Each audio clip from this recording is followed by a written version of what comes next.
জীবন থেকে রাজনীতি একবার মিথ্যা লাগলাম, আর জীবন রাজনীতি করবো না,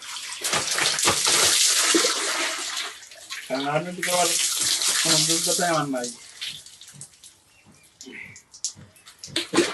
এই যুদ্ধে বসে করে বাধা করতে রাজনীতি জীবনে করতে হবে না।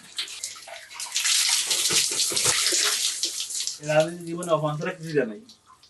আমি সকল কর্মীদের উদ্দেশ্যে একটা কথা বলতে চাই,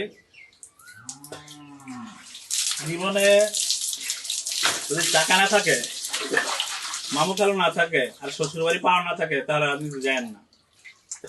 যার শ্বশুর বাড়ি পাওয়ার আছে হ্যাঁ রাজনীতি যান, যার মামু খালা আছে, টাকা আছে, তারা রাজনীতি যান, নাহলে আমার মতন অবস্থ হইবেন।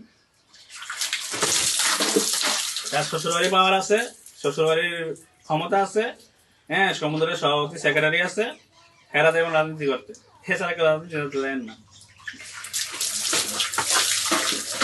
আর সকল সিস্টেমের উপরে টাকা, টাকা আছে তারা রাজনীতি করতে দেন, আর কোনো কর্মীকে আমার মতো ধ্বংস না।